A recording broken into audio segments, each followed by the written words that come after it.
Welcome to Aqua Sea Healing Frequency, a sacred space where the rhythm of the sea meets the energy of healing. I'm Meiji, your guide on this journey of self-discovery, transformation, and remembrance. Just as the ocean moves in waves, sometimes gentle, sometimes fierce, healing ebbs and flows in its own divine rhythms. Here we dive into the depths of our inner world, release what no longer serves us, and open to the infinite possibility of love, light, and renewal. Through guided meditation, energy activation, personal reflection, and soul nourishing conversation, Aqua Sea Healing Frequency invites you to reconnect with your true essence. This is more than just a podcast. It's a frequency, a vibration, a current of energy that carries you through your healing journey. So take a deep breath in, feel the energy of the sea within you, and let's journey together into the new healing frequency of the soul.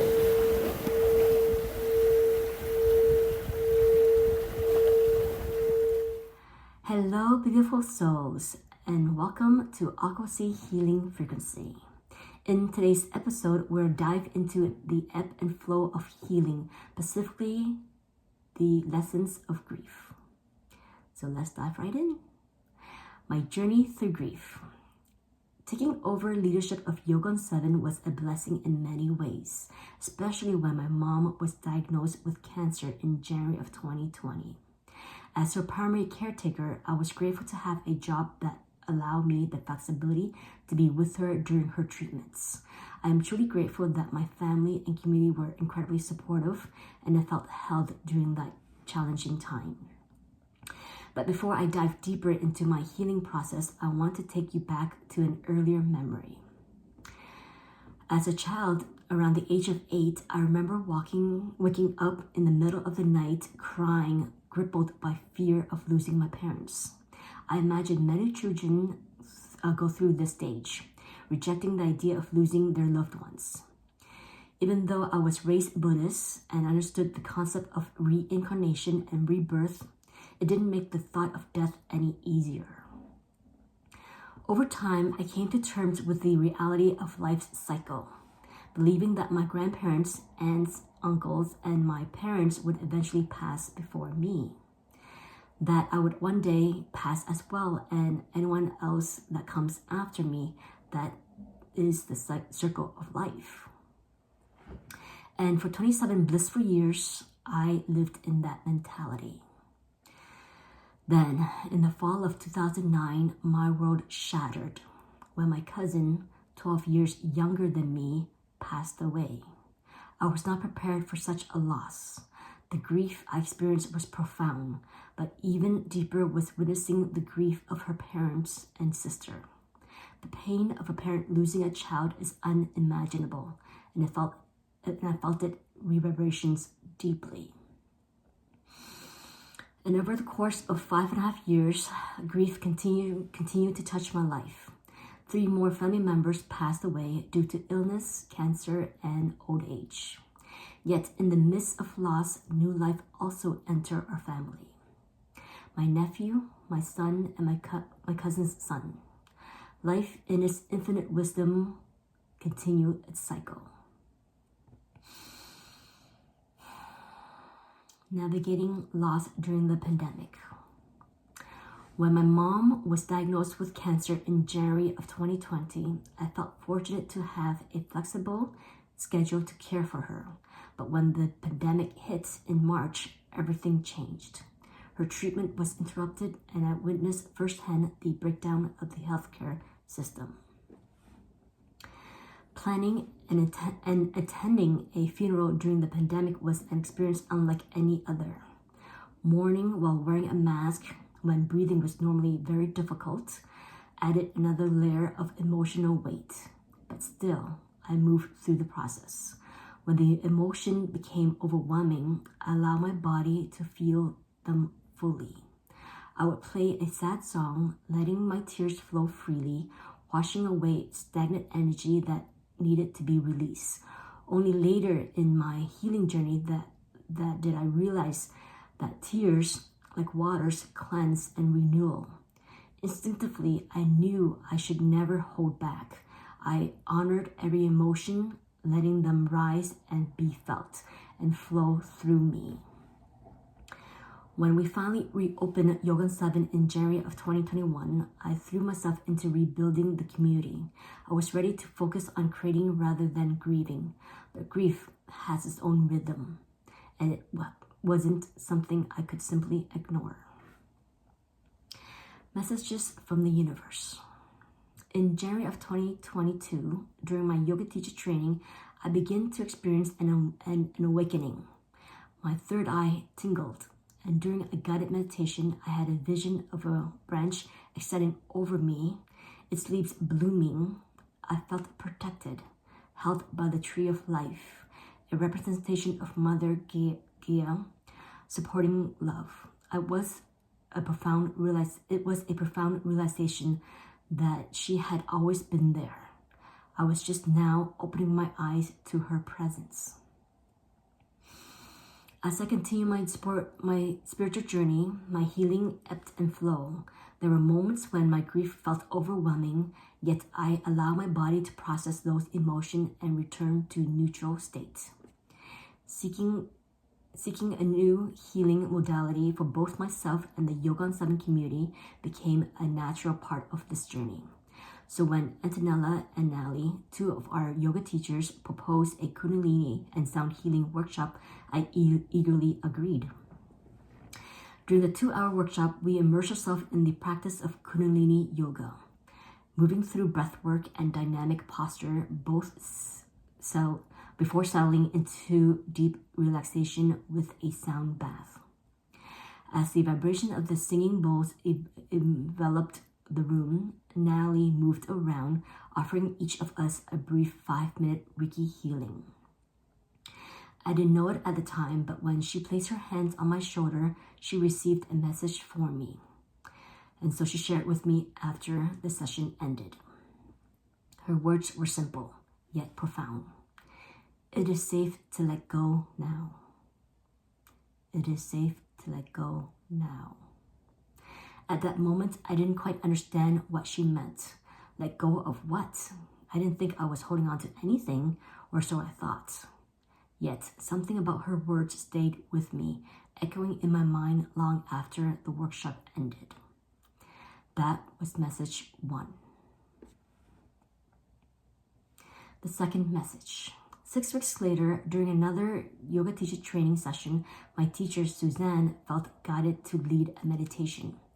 As we lay down to receive the guided meditation, I experienced waves of energy moving over my face, ebbing and flowing like the tide. My third eye opened, revealing white light tingled with tinged with faint hues of the rainbow. Then Suzanne asked, "What are you ready to let go of?" Immediately, the answer popped into my head. Mom. I was stunned. I wasn't ready to let her go. The moment that realization hit me, the light and energy vanished, and I had fallen back into my body, and my eyes filled with tears. The intensity of the moment was overwhelming. But as I take a deep breath in, calming breath to center myself, I was able to return to that deep meditative state, a state I would later come to know as the theta state of consciousness, something I'll dive into more in the future episode.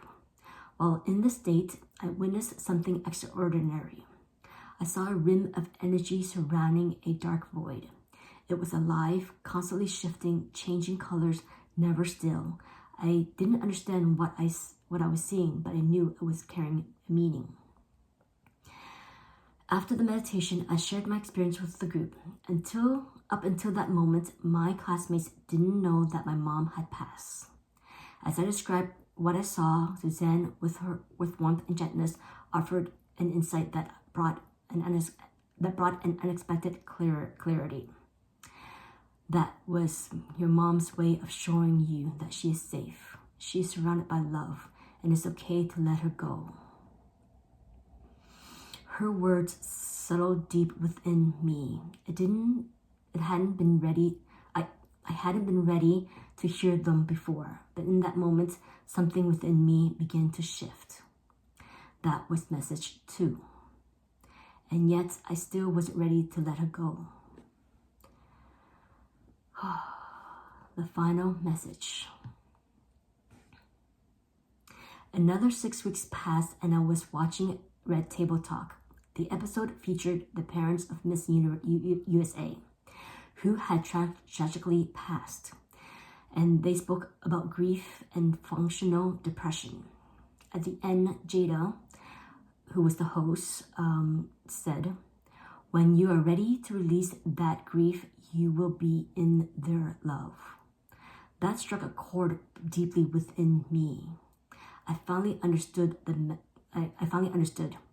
message I had been receiving were not about letting go of my mom. They were about letting go of the grief for my mom.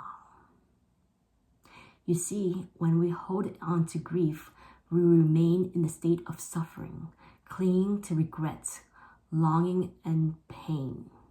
But when we are ready to release that grief, we step fully into love.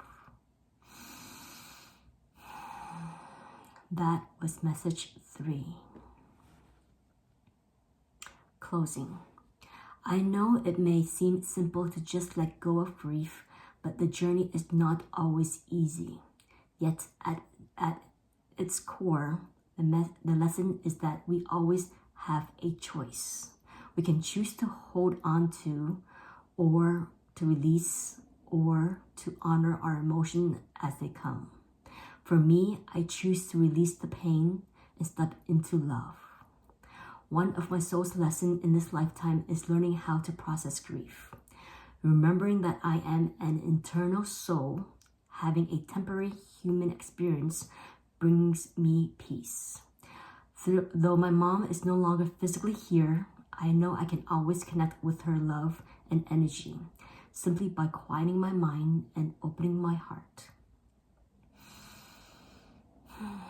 So if you are moving through grief, know this. When you are ready, in your own time, you can begin to let it go and step into love. One thing that I've learned about grief is that we move through it. Our ability to process evolves. The first time, the pain may linger for days, weeks, months, or even years. But once we choose to release pain, the next time grief arises, we find that the heaviness left more quickly, perhaps in days or even hours. The more we surrender to love, the less time we spend in suffering. Ultimately, it is up to each of us to decide how long we hold on. That was the message I received. I hope my healing journey has supported you in some ways. All healing journeys are like ebb and flow of the waves, ever moving, ever changing, just as the tide rises and falls. Our healing unfolds in cycles. Every moment of deep reflection and release, followed by renewal and expansion. Some days the water are calm and soothing, while others the waves may crash fiercely, stirring up emotions and bringing lessons to the surface. But just like the ocean, our journey is vast, limitless, and always guiding us back to balance. Trust the rhythm of your healing, knowing that every wave carries you closer to your true self. I'd like to close this episode with a message for the collective and 3 ohms to anchor in love, remembrance, and peace. Trust yourself. Trust and respond to your own heart. Trust the wisdom and guidance within you. Place your left hand over your heart, your right hand over your left hand. Take a deep breath in. And as we send our collective healing vibrations to ourselves, to our loved ones, to Mother Earth, to the universe. Inhale. Om.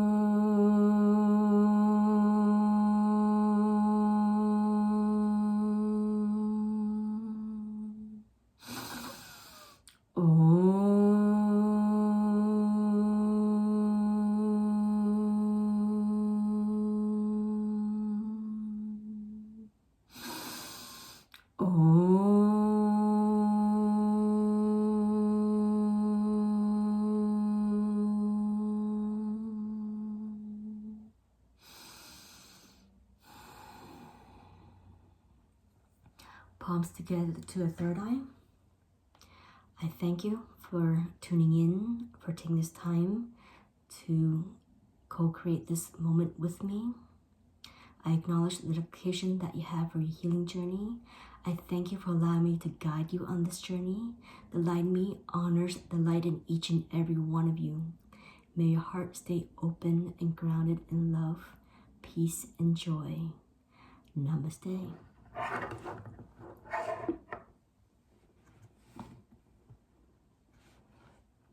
Thank you for listening. Sending you all my love. Until next time. Bye. Thank you for tuning in to another episode of Aqua Sea Healing Frequency. I hope the healing energy of the sea and the frequency we explored today have resonated deeply within you. Remember, the journey to inner peace and alignment is ever evolving, and I'm here to support you along the way. If this episode resonated with you, don't forget to subscribe, share, and leave a comment. I'd love to hear from you. Connect with me on Instagram and YouTube at Aqua Sea Healing Frequency. For more resources, head on over to my online course on Thinkific. Keep your heart open and let the waves of healing continue to flow. Until next time, may peace and healing embrace you always. Meiji.